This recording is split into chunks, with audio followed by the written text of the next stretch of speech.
Systems and energy. Why can we even solve physics problems? For example, we know that the moon exerts a gravitational force on the Earth, so it must exert a force on every object on the Earth.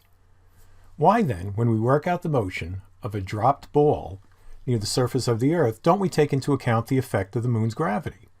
Or for that matter, the gravitational force from the sun and all the other planets, and etc. When we solve for the motion of a dropped ball, we only consider the gravitational pull of the Earth because the Earth's gravitational force on the ball is so much bigger than the gravitational force of the moon and everything else in the universe that we can ignore everything but the ball and the Earth when we solve the problem. Even though every object in the universe can affect every other object in the universe, most of the effects on any one object are too tiny to care about. Often we can just consider one or a small number of objects and ignore everything else.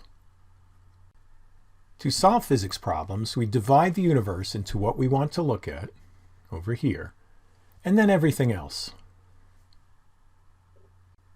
The little piece of the universe that we look at when we solve a specific problem is called the system.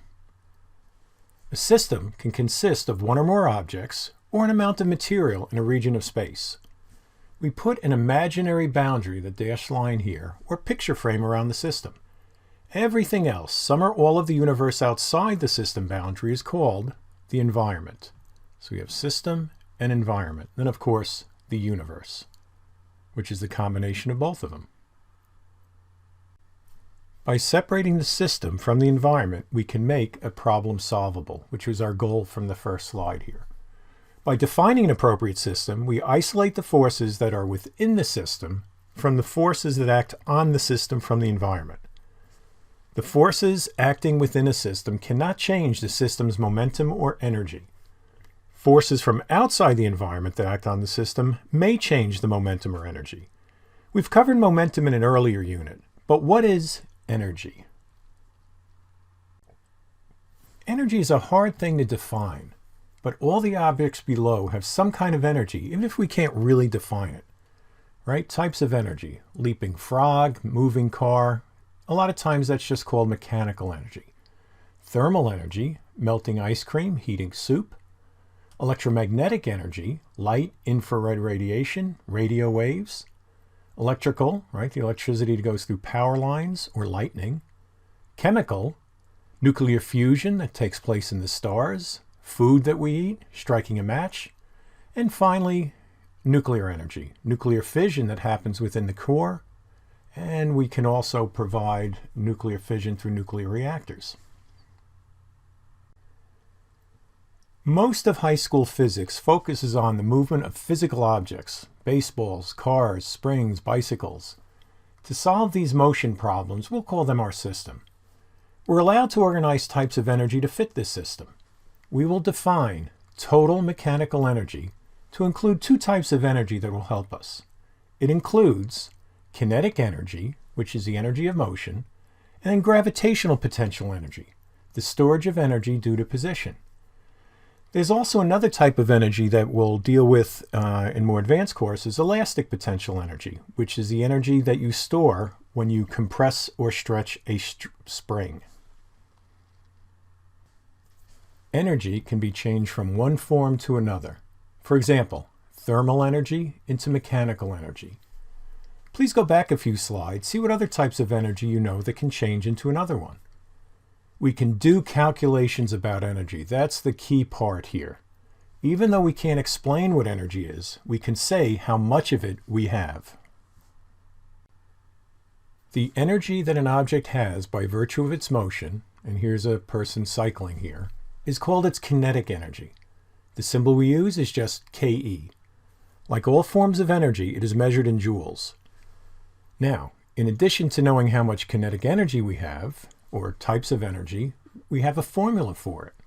The kinetic energy of an object is 1/2 the object's mass times its velocity squared. Here's our energy of position, or gravitational potential energy, where this book has energy just because it has a position above the Earth.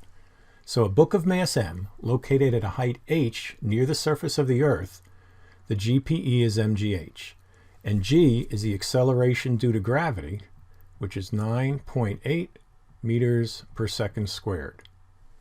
If you let go of the book's gravitational potential energy will be transformed to an energy of motion, or kinetic energy. So let's work a problem here for kinetic energy. Kinetic energy is directly proportional to an object's mass and the square of its velocity. Or we can say it's equal to 1/2 mv squared. So we have a car. It has a mass of 1,000 kilograms, moves with a velocity of 5 meters per second. How much kinetic energy does the car possess? Let's calculate that using the formula that was just derived, right there, that 1/2 mv squared. So the first thing we like to write down are our givens to organize our problem. So we have a mass, we have the velocity, and we need to find the kinetic energy. Here's our equation. Always start writing that down first. Then substitute in your givens, 1,000 kilograms, 5 meters per second. Make sure you square it. And you get a kinetic energy of 12,500 joules.